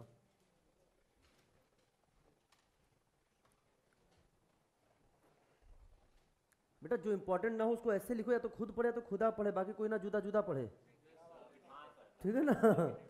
हाँ, तो इधर देखो बेटा, ये है हमारे सामने एनिलीन, और हम इसकी रिएक्शन कराने जा रहे हैं क्या, कंसंट्रेटेड H2SO4। एनिलीन क्या है और ये कौन है, एसिड। यू नो दुनिया का सबसे फास्ट रिएक्शन। ऐसा हो ही नहीं सकता एसिड बेस मिले और सॉल्ट ना बने, बन के रहेगा। अब बेटा ध्यान सुनना, क्या है ये दे दिया H प्लस, अरे बोलो यहाँ क्या होगा, ये सब दो H प्लस और HSO4 माइनस, प्रोटोनेशन। क्या बन गया बेटा बोलो, क्या आपके सामने NH3 प्लस बना। इसे किस नाम से जानते हैं, एनिलीनियम आयन। क्या बोलते हैं, एनिलीनियम आयन, बोलो ना। अच्छा एनिलीनियम आयन है। अब यहां पर क्या लग जाएगा, HSO4 माइनस, क्या लग गया बेटा HSO4 माइनस, तो एनिलीनियम हाइड्रोजन सल्फेट, किसका फॉर्मेशन हो गया, सॉल्ट का। एनिलीनियम हाइड्रोजन सल्फेट किसका फॉर्मेशन हो गया, सॉल्ट का। अब मेरी बात ध्यान समझने का प्रयास करना सभी स्टूडेंट्स।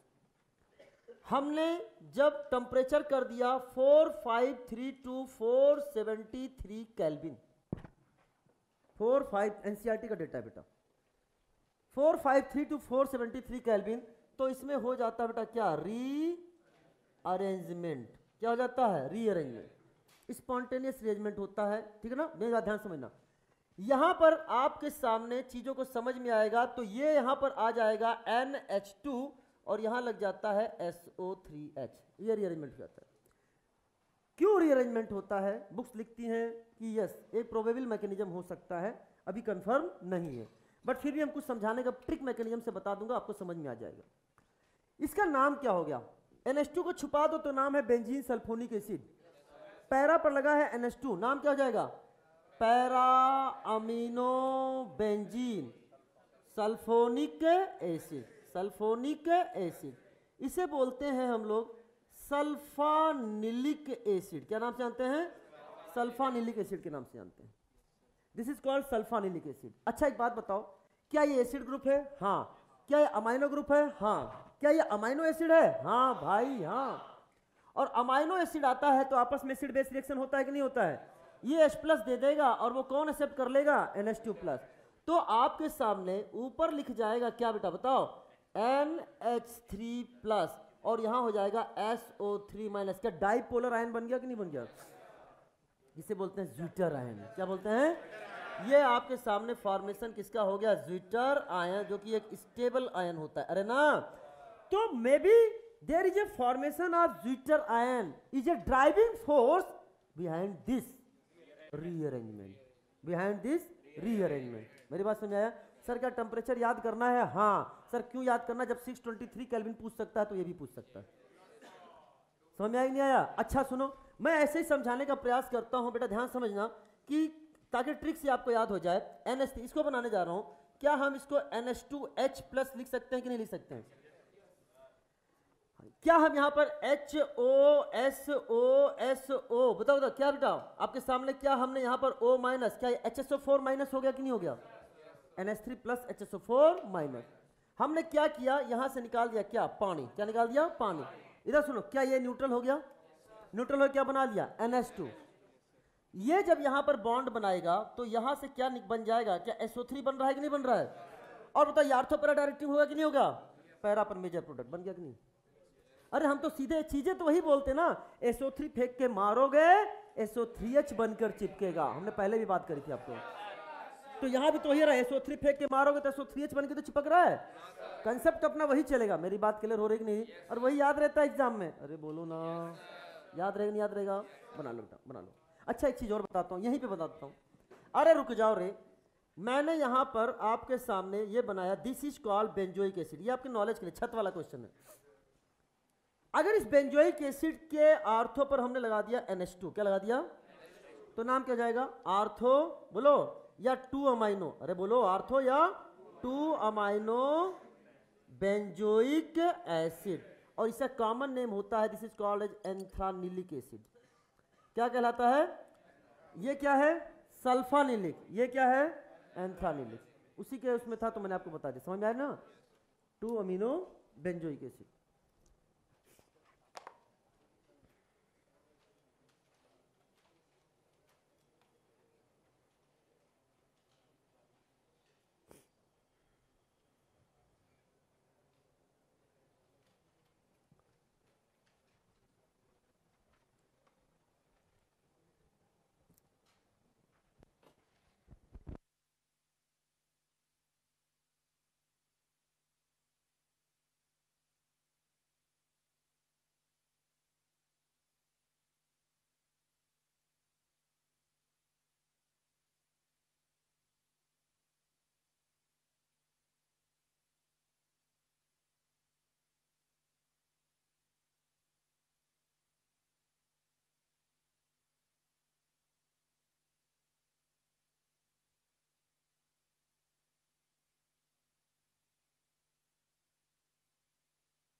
चलो बेटा, मैं कहीं नहीं जा रहा बेटा।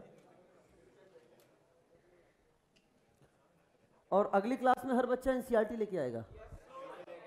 नहीं, अगली क्लास में भी हर वो होमवर्क दूंगा एनसीईआरटी के, हर वो एग्जाम्पल जो ईएसआर से रिलेटेड आपके दे रखे हैं।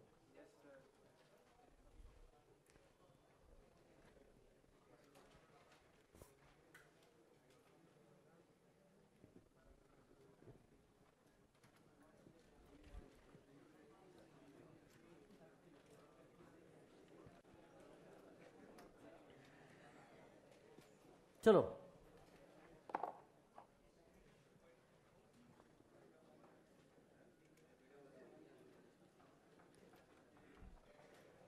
नाइट्रेशन,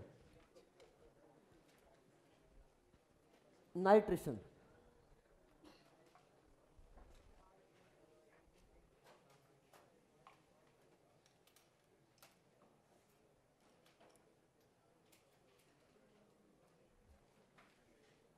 सुना बेटा, जब हम बेंजीन की रिएक्शन करा रहे हैं NO2 प्लस से, ये क्या है? Nitronium ion. दो हमने फिर इलेक्ट्रोफाइल लिख दिया। इलेक्ट्रोफाइल चेहरा बदल बदल के आ रहा, हमने आपको पहले ही बताया था। तो क्या होगा बेटा? H को हटाएगा, NO2 लग जाएगा। किसका फॉर्मेशन हो गया? नाइट्रोबेंजीन। किसका फॉर्मेशन हो गया बेटा? नाइट्रोबेंजीन। अरे है ना? अब सुनना मेरी बात ध्यान से उसको। फिर वही वाली बात आ जाती है हमेशा कि रिएजेंट यूज्ड, रिएजेंट यूज्ड। समझना मेरी बात ध्यान से, बहुत इंपॉर्टेंट चीज बताने जा रहा हूं, कई लोग पहली बार सुनेंगे आज।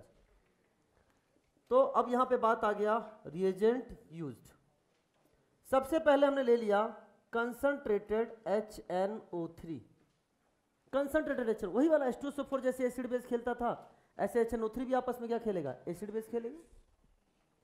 तो यहां पर हमने लिया बेटा, ध्यान सुना, this is the concentrated HNO3, और यहां भी लिख दिया हमने HONO2। ये भी तो HNO3 है ना। एक इसमें बिहेव करेगा एज ए एसिड और एक बिहेव करेगा एज ए बेस। क्या आया यहां से बेटा? H प्लस NO3 माइनस, क्या हो गया इसका? प्रोटोनेशन।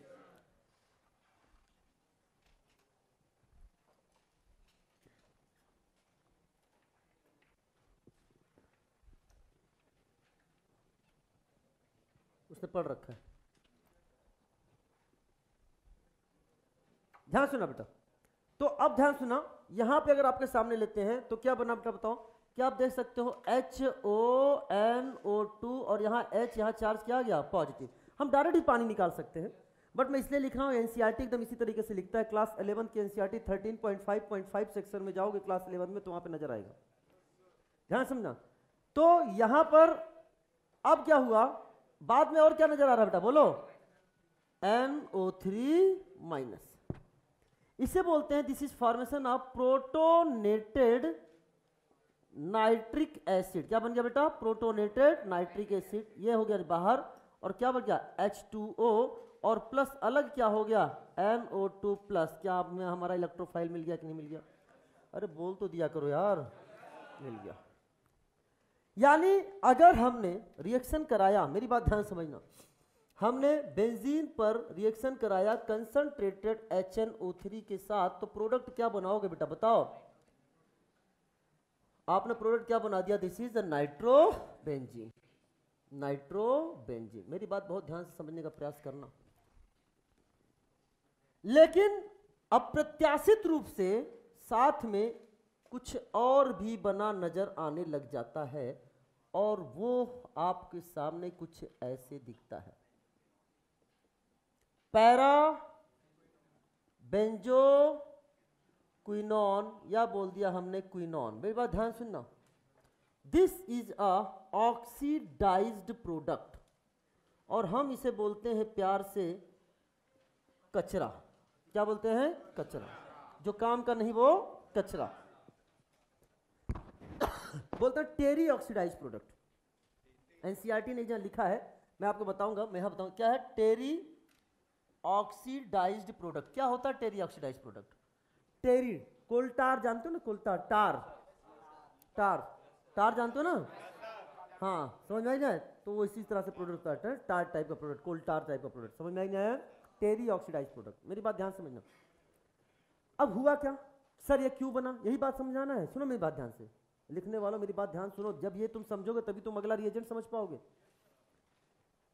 हमने कंसंट्रेटेड HNO3 लिया, और कंसंट्रेटेड HNO3 लिया तो बेटा क्या किया, कंसंट्रेटेड HNO3 में दोनों का क्या पीके वैल्यू सेम है, यस, एसिडिक दोनों का सेम है।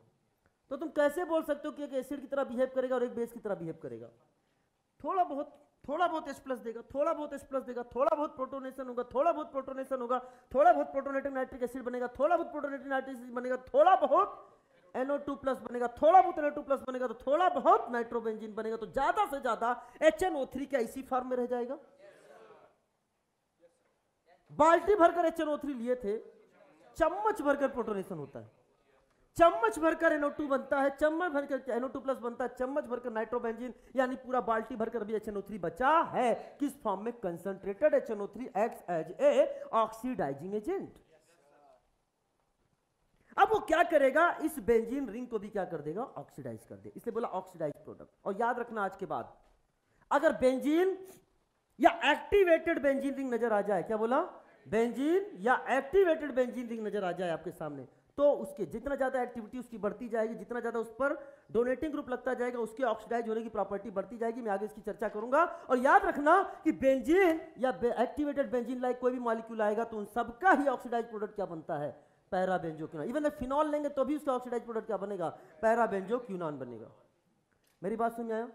दिक्कत क्या आ गई, क्यों बन गया बेटा पैराबेंजोक्विनोन, सर इसलिए बन गया क्योंकि कंसंट्रेटेड HNO3 से ऑक्सीडाइज हुआ। क्यों कंसंट्रेटेड HNO3 ने ऑक्सीडाइज किया, सर क्योंकि उसका ज्यादा प्रोटोनेशन नहीं हुआ। क्यों ज्यादा प्रोटोनेशन नहीं हुआ, क्योंकि इसने H प्लस कम से कम दिया। प्रोटोनेशन उसका क्या होता है, कम होता है, NO2 प्लस क्या बनता है, कम होता है, तो ज्यादा से ज्यादा कंसंट्रेटेड HNO3 बचा रह जाता है। अगर हम कुछ ऐसा कर जाएं कि जो बचा हुआ कंसंट्रेटेड एसिड ज्यादा से ज्यादा है उसका ज्यादा से ज्यादा प्रोटोनेशन कर दें, तो ज्यादा से ज्यादा वो डिसोसिएट हो जाएगा, तो फिर जो कंसंट्रेटेड HNO3 का फॉर्म रहेगा वो कम से कम रह जाएगा। नहीं समझ में आया, फिर से बोल, सुनो ध्यान से, अगर हम ज्यादा प्रोटोनेशन कर दें तो क्या मैक्सिमम HNO3 डिसोसिएट हो जाएगा, तो कंसंट्रेटेड HNO3 के फॉर्म में बहुत कम रह जाएगा, और जब बहुत कम रह जाएगा तो फिर ऑक्सीडाइज प्रोडक्ट बहुत ही कम, कचरा कम हो जाएगा। क्या यहां तक समझ में आया कि नहीं आया। तो अब समझना, इसी चीज को ध्यान में रखते हुए जो अगला जो है नंबर 2, ध्यान सुनो बेटा, नंबर 2 हमने ले लिया nitrating mixture. This is called nitrating mixture. ध्यान सुना, नाइट्रेटिंग मिक्सचर, नाइट्रेटिंग मिक्सचर। पहला प्रश्न जो इससे पूछा जाता है कि नाइट्रेटिंग मिक्सचर होता क्या है, तो होता क्या है बेटा, concentrated H2SO4 plus concentrated HNO3 का जो मिक्सचर होता है उसी को क्या बोलते हैं बेटा, नाइट्रेटिंग मिक्सचर बोलते हैं। क्या दोनों सेम है, क्या दोनों की पीके वैल्यू में डिफरेंस है, हाँ साहब। जो ज्यादा एसिडिक होगा वो बिहेव करेगा एज ए एसिड, जो कम एसिडिक होगा बिहेव करेगा एज ए बेस। इन दोनों में ज्यादा एसिडिक होता है H2SO4, बिहेव करेगा एज ए एसिड, ये बिहेव करेगा एज ए बेस। बोलो, AIPMT 2009 का क्वेश्चन है कि नाइट्रेटिंग मिक्सचर में HNO3 कैसा एक्ट करता है as a base, as a base. Clear हो गया, पहला क्वेश्चन नाइट्रेटिंग मिक्सचर क्या। दूसरा, इसमें एसिड बेस की तरह बिहेव कौन करेगा। अब हमने लिया यहां पर कंसंट्रेटेड H2SO4 प्लस HONO2। क्यों मैंने ऐसे लिखा, क्योंकि इससे हमें दिखाना किस तरह से, एसिड की तरह। अरे बोलो ना, ये हो गया एसिड और ये क्या हो गया, बेस। बताओ यहां से क्या आएगा, H प्लस और HSO4 माइनस, क्या ऐसा कर दे, प्रोटोनेशन। क्या बनेगा बेटा, डायरेक्ट हमने यहां तोड़ रहे हैं, यहां से बॉन्ड टूटेगा। बताओ क्या बन गया, क्या आपके सामने NO2 प्लस बना, क्या, हाँ साहब। क्या पानी निकल गया साहब, हाँ साहब। क्या ये HSO4 माइनस लिख दो बेटा, हाँ साहब। क्या एक बात बताओ, इसके चूंकि एसिडिक स्ट्रेंथ ज्यादा है विथ रिस्पेक्ट टू HNO3, तो क्या ज्यादा से ज्यादा H प्लस देगा, ज्यादा से ज्यादा H प्लस देगा तो ज्यादा से ज्यादा प्रोटोनेशन होगा, ज्यादा से ज्यादा प्रोटोनेशन होगा तो क्या मैक्सिमम नाइट्रिक एसिड डिसोसिएट हो जाएगा, तो क्या इंटैक्ट फॉर्म में कम से कम रहेगा, ऑक्सीडाइज प्रोडक्ट मिनिमाइज हो गया। तो क्या हम बोल सकते हैं this is the best method. मुझे लगता है तुम पहली बार सुन रहे हो, सीधे कंसंट्रेट HNO3 NO2 प्लस लगाया, बनाया, नाइट्रोजन खत्म हो गया। क्या मेरी बात क्लियर हो गई कि नहीं होगी बेटा? तो ध्यान सुना, ये हमारे सामने आया। अब प्रश्न, मेरी बात को ध्यान से सुनने का प्रयास करिए वत्स। अगर हमने इसी रिएक्शन मिक्सचर में डाल दिया क्या, KHSO4, नीट 2016 का क्वेश्चन बन जाता है। तो क्या KHSO4 से हमें HSO4 माइनस मिल रहा है कि नहीं? ये भी HSO4 माइनस, ये भी HSO, क्या कॉमन आयन बन गया कि नहीं बन गया? कंसंट्रेशन ऑफ HSO4 माइनस बढ़ेगा, reaction backward direction according to Le Chatelier principle. अगर बैकवर्ड डायरेक्शन में जाएगा तो NO2 प्लस ज्यादा बनेगा, कम बनेगा? अब इसके कम होने से रेट ऑफ रिएक्शन बढ़ेगा कि स्लो हो जाएगा? क्वेश्चन आया था नाइट्रेटिक मिक्सचर में, रिएक्शन मिक्सचर में जब हम डाल देते हैं क्या KHSO4 तो रेट ऑफ रिएक्शन स्लो की फास्ट? स्लो हो जाता है। ऐसे ऐसे क्वेश्चन पूछ रहा है, जवाब नहीं दे सकते क्या? अरे बोलो, बना लो।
चलो लिखो, हाँ हाँ, तो लिखे बेटा, बस खाली कुछ पॉइंट लिख लो, एक दो रिएक्शन से बस खत्म। बाकी हम लोग इसको कंप्लीट करेंगे अगली क्लास में, क्योंकि इसमें एक बहुत अच्छा कंसेप्ट आने वाला है। वो कंसेप्ट हम अगली क्लास में डिस्कस, समय चाहिए उसके लिए। लिखो बेटा, इन नाइट्रेटिक mixture, in नाइट्रेटिक mixture, in नाइट्रेटिक mixture HNO3 acts as a base. In nitrating mixture HNO3 acts as a base. लिख लिया? बेगन लिख देना AIPMT 2009, पूरा एकदम विथ एड्रेस लिखता हूँ। Next point, if KHSO4 is added to the reaction mixture, हाँ आराम से बेटा, if KHSO4 is added to the reaction mixture, then rate of reaction decreases,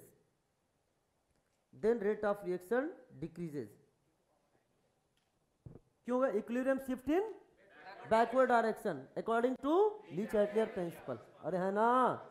चलो साहब, बेटा 2-3 क्वेश्चन नहीं करोगे तो फिर इसका मजा कैसे आएगा? NO2 प्लस का क्या मतलब, कैसे आप रिएक्शन करो? नहीं, ये वाला तो हो गया होगा ना, केवल इतना चाहिए हमको। हाँ अच्छा ठीक है, ये लाइन बस, तो मैं क्वेश्चन लिख रहा हूँ।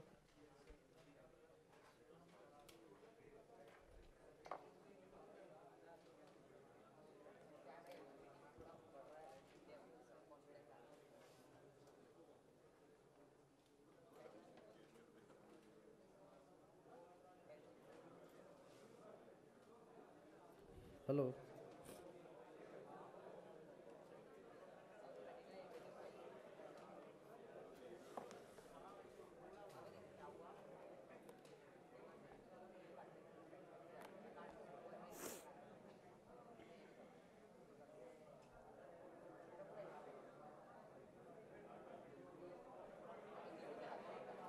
बेटा मेरी बात ध्यान सुने,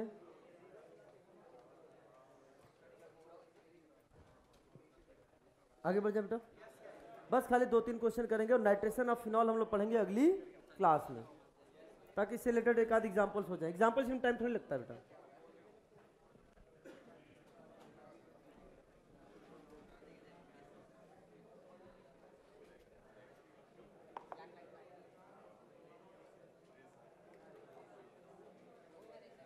चलो बेटा,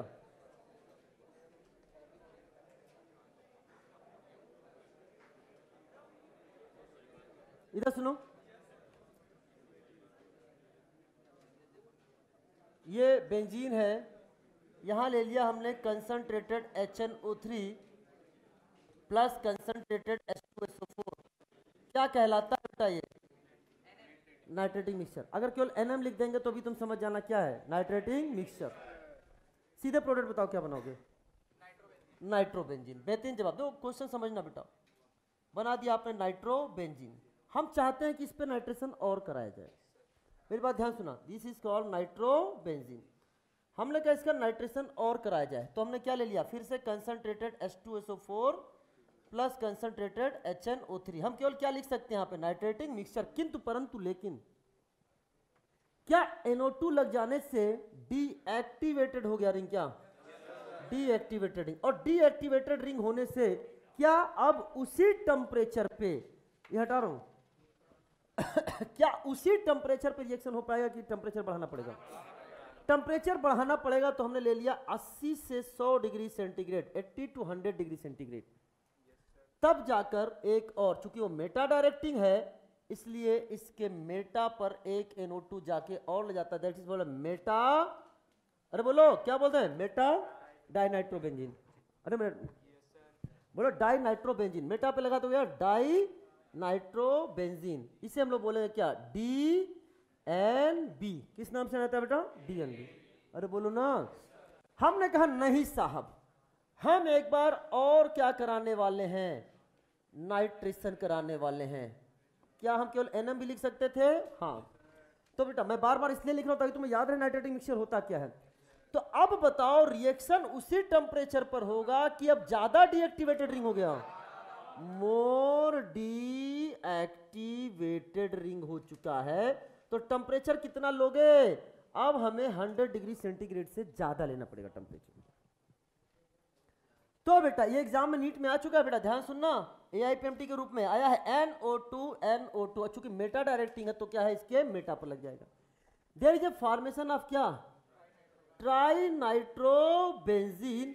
बोले तो इसे क्या बोलते हैं? TNB। क्या बोला था? TNB के नाम से जानते हैं। और जो TNB येलो बन गया, येलो बन गया सॉलिड।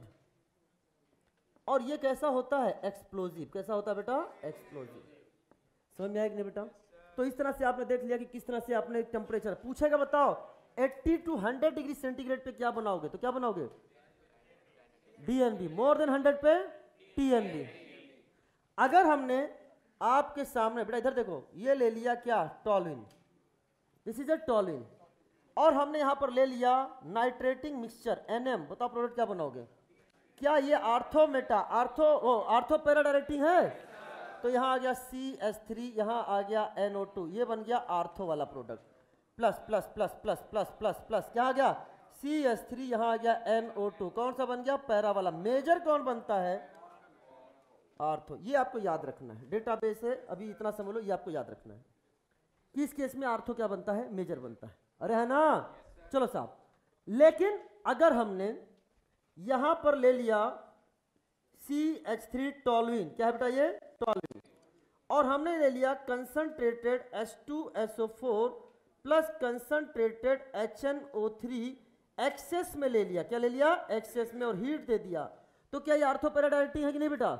आर्थो पैरा डायरेक्टिंग होने के नाते बेटा ध्यान सुना, CH3 इधर भी NO2 लगेगा, इधर भी NO2 लगेगा और इधर भी NO2 लगेगा। नाम क्या होगा बताओ? 2,4,6 ट्राई नाइट्रोटोलुइन। यहां से T, यहां से N, यहां से क्या बन गया? TNT। नाम तो सुना होगा। अरे बोलो क्या होता है ये? एलो एक्सप्लोजिव सॉलिड। क्या बन गया? एलो एक्सप्लोजिव सॉलिड बन चुका है। एलो एक्सप्लोजिव सॉलिड बन चुका है। और ये यूज्ड इन, घर पे मत बनाना जाके, यूज्ड इन डायनामाइट।